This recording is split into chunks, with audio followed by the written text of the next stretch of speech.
Today, we reflect on the life and legacy of Zambia's former president Edgar Lungu, who passed away at age 68 yesterday. We also examine escalating diplomatic tensions sparked by a new U.S. travel ban with reactions from the African Union, Chad and Burundi. We bring you breaking developments from DR Congo and Burundi's political scene, and we cross to Namibia for local updates. And don't miss Mike Sichula's special report as we talk more about Edgar Lungu's passing. DStv 285, GOtv 25, oneup2.com and NTV Africa on YouTube is precisely where you can find us. And towards the end of the show, we'll also talk about the current feud brewing between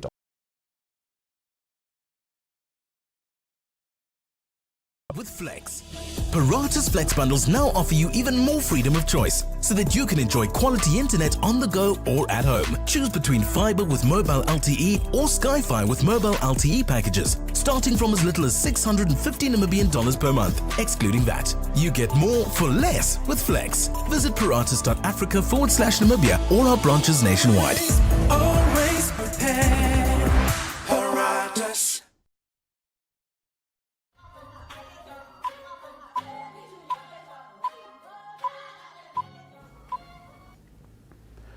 Former Zambian President Edgar Lungu has died at the age of 68 in a medical facility in Pretoria, South Africa, where he had been receiving treatment for a rare condition affecting his esophagus. Lungu, who served as Zambia's sixth president from 2015 to 2021, rose to power following the death of Michael Sata and was known for spearheading massive infrastructure development, especially in road construction. However, his presidency was also marked by increasing national debt, strained relations with Western donors, and the 2020 default on international debt that contributed to his electoral loss to Hakainde Hichilema. Lungu's tenure saw constitutional reforms early on, but his later years in office were characterized by accusations of political thuggery and repression. After a brief political comeback in 2023, a court ruling in December 2024 barred him from contesting future elections. Described as a leader with a checkered legacy, Lungu was both criticized for tolerating lawlessness among supporters and praised for opening political spaces for poorer Zambians. His daughter, MP Tasila Lungu, announced his death, emphasizing the privacy with which his condition had been managed. And we'll be talking more about that with Mike Sichula in Zambia. The African Union has voiced alarm over U.S. President Donald Trump's latest travel ban, warning that it could damage diplomatic ties with the continent. The executive order signed Wednesday night targets 12 countries, including 7 in Africa: Chad, Congo, Brazzaville, Equatorial Guinea, Eritrea, Libya, Somalia, and Sudan, with Burundi, Sierra Leone, and Togo also facing restrictions. The AU urged Washington to pursue constructive dialogue with affected nations. Trump defended the move as essential to national security, citing threats from foreign terrorists. The ban also includes Iran, Myanmar, Haiti, Yemen, and Afghanistan. In Kabul, Afghans expressed frustration, calling the policy unfair, though travel agents noted little change since U.S. visas have been hard to obtain under Taliban rule. Reactions in Tehran ranged from defiance to ridicule, with young Iranians dismissing the U.S. as irrelevant to their lives. The ban excludes current visa and green card holders and takes effect on Monday, June the 9th. Let's move on to the next story. And it is related. Chad has announced it will suspend all visas for U.S. citizens in response to the travel ban imposed by former U.S. President Donald Trump, labeling the move as a matter of national pride and dignity. President Mohamed Idris Deby Itno said the action is in reciprocity for Chad's inclusion on the list of 12 countries whose nationals are barred from entering the U.S. The ban, effective 9 June, includes 7 African countries, as I mentioned: Chad, Libya, Sudan, Somalia, Eritrea, Equatorial Guinea, and Congo, Brazzaville, alongside nations like Iran and Yemen. The U.S. cited terrorism threats and weak document security systems as reasons. Chad's government expressed shock at the justification, calling it dismissive of the country's counter-terrorism efforts. Other nations like Somalia pledged to address concerns, while Eritreans shared emotional responses fearing family separation. Though visas issued before 9 June remain valid, the move has drawn criticism from the African Union and echoes Trump's earlier 2017 travel ban, which was widely seen as discriminatory. As Burundians head to the polls, the long-ruling CNDD-FDD party faces scrutiny over its two-decade grip on power amid widespread economic hardship and accusations of repression. While President Evariste Ndayishimiye remains secure in his post until 2027, the vote will determine control of the National Assembly and local councils. The Imbonerakure, the party's controversial youth wing, has been accused of intimidating opposition supporters, leading to a climate of fear. Despite public frustrations over inflation, fuel scarcity, and chronic shortages of foreign currency, the ruling party appears poised to secure victory, with some insiders suggesting a one-party state might benefit Burundi. Critics argue that governance failures and corruption have worsened the economy, as seen in lengthy fuel queues and skyrocketing living costs. Yet the CNDD-FDD maintains popular support by invoking its role in ending Tutsi dominance and empowering the Hutu majority. Meanwhile, dissenting voices remain muted, with analysts declining to speak publicly out of fear. The vote is thus widely viewed as a formality, reinforcing the status quo in one of Africa's poorest nations. And the Congolese government has issued a strict media ban on covering former President Joseph Kabila, prohibiting reports on his activities and interviews with members of his party. Now, this follows Kabila's return from self-imposed exile and escalating tensions with President Felix Tshisekedi's administration, which is pursuing treason charges over alleged ties to the M23 rebel group, allegations Kabila denies. The head of the media regulator warned that violating the ban could lead to suspension, while M23 rebels said media in their controlled areas would not comply. Kabila's party condemned the directive as arbitrary, and critics, including human rights activists, have labeled it an abuse of power. Despite the ban, Kabila's team continues to post updates online, including his visits to Goma. The former president, whose immunity was recently lifted, has called the government a dictatorship. Analysts suggest the censorship may backfire by fueling public curiosity, while the government insists Kabila is irrelevant and has nothing to offer. Those have been our top stories on Africa Good Morning. Shortly, we're going to dive into that special report with Mike Sichula as we talk on the passing of Edgar Lungu, the sixth president of Zambia. But prior to that, the weather.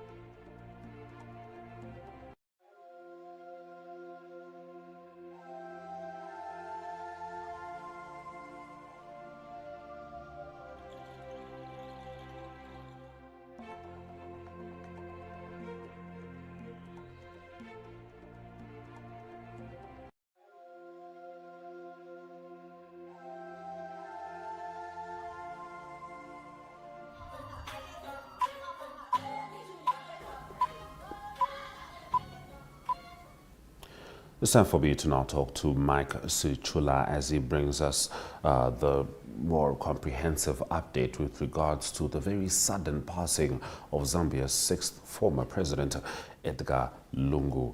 Mike, good morning. Good morning to you, and it's a very, very sad day from Zambia, like you've just said from your preamble. But thank you for having me. Yes, indeed, a sad day. Mike would like to certainly pass our condolences from this end. And yeah, let's get into it. Edgar Lungu is no longer with us. Could you please just narrate to our audience as to how this news unrolled? Wow, so yesterday it just began like a quiet day, a normal day, that everything was fine everywhere.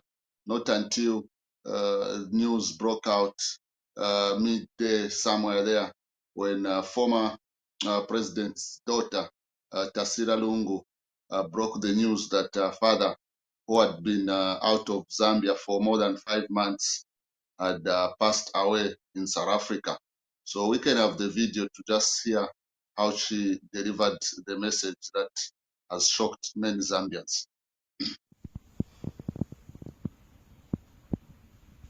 Fellow Zambians, it is with profound sorrow that we announce the passing of His Excellency Dr. Edgar Lungu, 6th President of the Republic of Zambia, who departed this morning at 06 hours at Medifarm Clinic, a center in South Africa.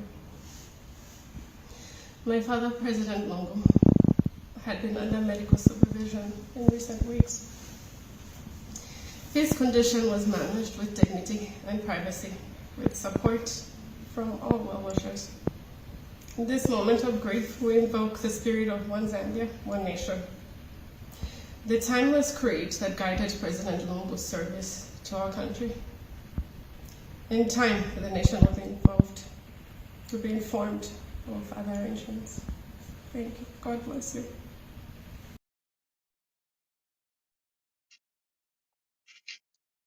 So there you are. You can see that was Tasira Lungu with her husband breaking the news that has shocked many Zambians, because the last time Zambians saw President Lungu was more than 5 months ago, when he was traveling out at the international airport. Then a few days ago, he had an interview whilst in South Africa with one of Zambia's historians and a strong critic to the current administration. And he was also a strong critic to President Lungu, that is Dr. Sishua Sishua.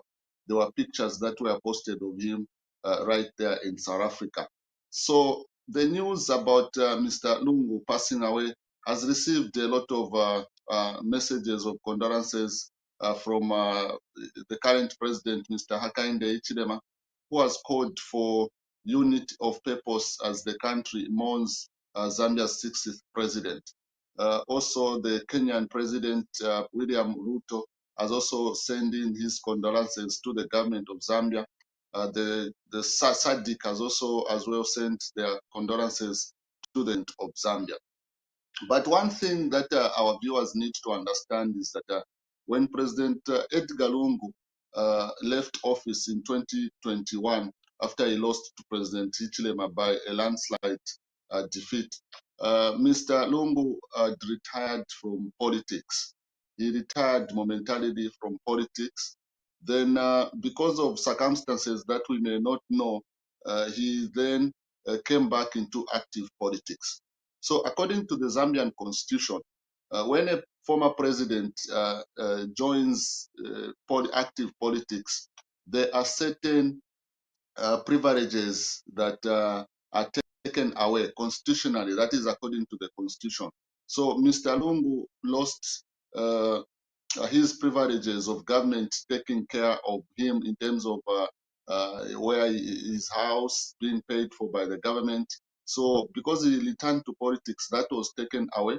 And during that period, he continued asking government that he needed to go for medical attention. But that was denied on several occasions, not until the last time he was allowed. Then, so when he went to South Africa, he went in his own personal capacity as just an ordinary citizen, though he served Zambia. So government didn't even have information as to what was troubling Mr. Lungu. The last time a senior government official, permanent secretary in the Ministry of Information, Tabo Kamwana, did tell the nation that Mr. Lungu was suffering from cancer and he was undergoing chemotherapy. That statement that he issued was disowned by the Minister of Information, Cornelius Mwitwa, who said that Mr. Tabo issued that statement in his personal capacity. So you can understand from these two scenarios that government really didn't have first-hand information as to what was happening to Mr. Edgar Lungu. Not until yesterday that this information has come. You can also see that also the president, Mr. Edgar Hakainde Shilema. Hichilema, this Chilema depended information from the daughter to say who've been informed by the family of Mr. Hakainde, Mr. Edgar Lungu. So it is what a number of Zambians are now asking to say, but why did the government take this route? Yes, despite it being constitutional to say if someone gets back into active politics, there are certain things that are taken away from him. So it is these questions that a lot of Zambians are asking. And government is yet to provide a very comprehensive report with the current state of affairs. Truly, Mike, and without running the risk of being disrespectful, it is also safe to assume Edgar Lungu was fairly wealthy. Can we at least establish that? Come again?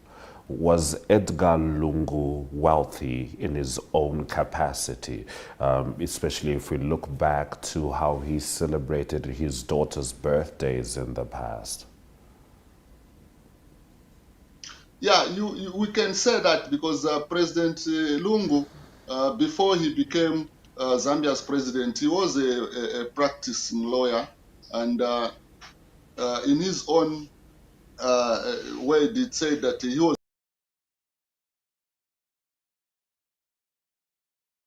was born to a domestic worker. His father was a domestic worker to a Catholic 68 years ago, and the mother was someone who was hustling from the markets to provide for the family.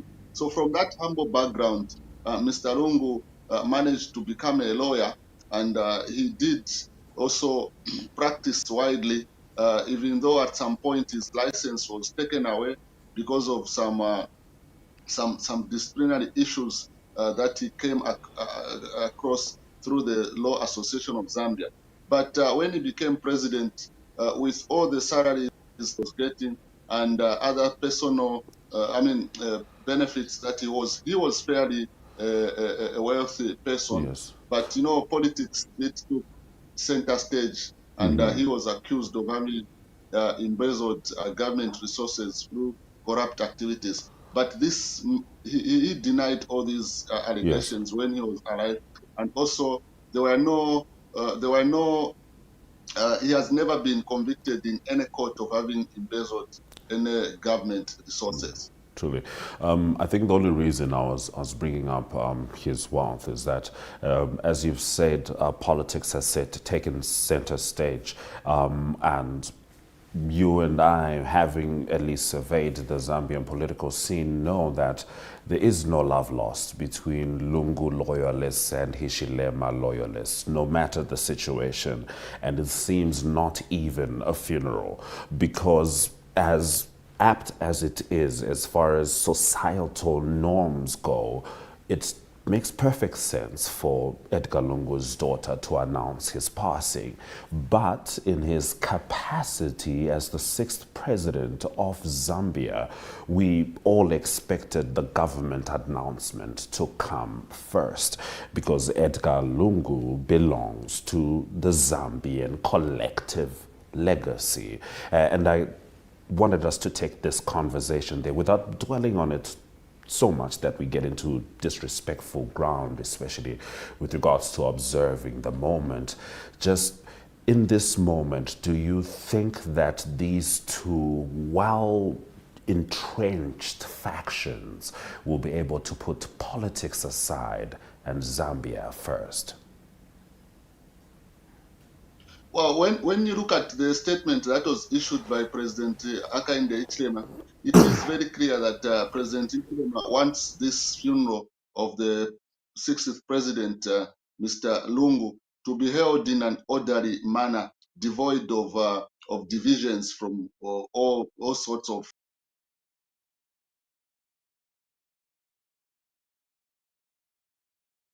When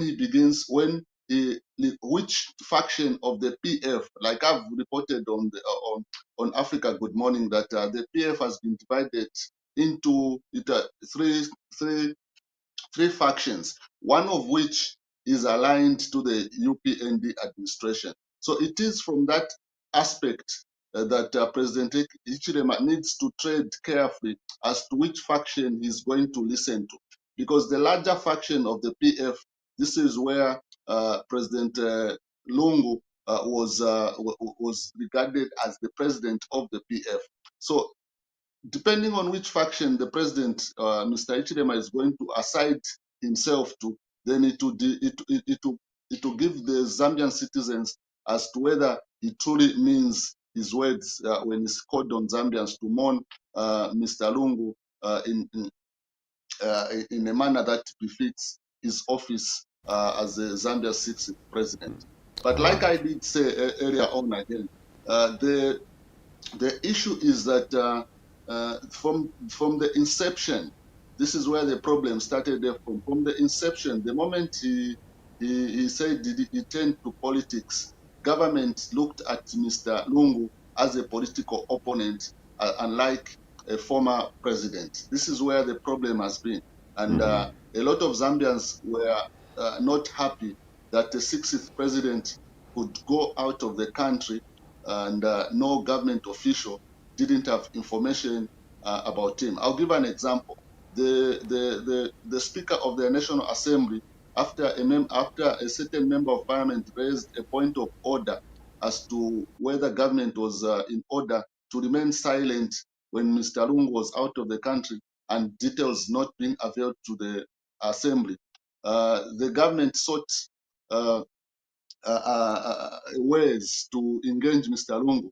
But from the response that the Minister of Health provided to the National Assembly, it was clear that the response they got from the family of Mr. Lungu was not favorable. Yes, indeed, Mike. Yes, indeed. It's really been a tumultuous relationship between Mr. Lungu and government. Many saw him as a disruptor or a political harbinger of chaos, much like Zambia's Jacob Zuma, with regards to his ability to play chess in favor of his ideals. And of course, many regarded him as a hero for their own personal ideals. Have there been any details with regards to the state funeral? This is where it gets interesting again, even if we are in a mourning period. So this is what has happened. The larger faction of the PF, led by acting PF president, Mr. Given Lubenda, who is the former justice minister, yesterday he announced a 7-day mourning period for Mr. Lungu, and the official funeral house was declared at the PF headquarters right here in Lusaka. So you can imagine now, this is the strong PF, the larger faction of the PF. They have declared they are on their own to say, this is how we want the process to be done. All the districts, the provincial centers have been declared across the country, have been declared as also the official funeral places for Mr. Lungu. This is aside the government making any official statement to say, this is how we want this funeral to be held. But from my view, the Secretary to Cabinet is certainly making frantic efforts to sit down with the family of Mr. Lungu. As you may be aware, the former First Lady, Mrs. Esther Lungu, is in the country. So I'm pretty sure that the government will engage the family, and it is from the family that now an official government position will be taken. But like I've said earlier, the PF have already declared a 7 days mourning period for Mr. Lungu. So you could see that the government really has to be sober enough. They have to be above board to ensure that this funeral avoids the divisions that may arise, but it should bring about unity. Indeed, ideally everyone should be speaking with one voice at a time like this. Thank you very much, Mike, for lending us your voice on this important update on the passing of Edgar Lungu. Thank you very much. And I believe maybe as during the course of the week, as we go, we'll certainly also lay out the legacy of Mr. Lungu during his 7-year term when he governed Zambia. But thank you very much for having me. Africa, good morning to our dear viewers. Africa, good morning indeed. Thank you very much, Mr. Sichula.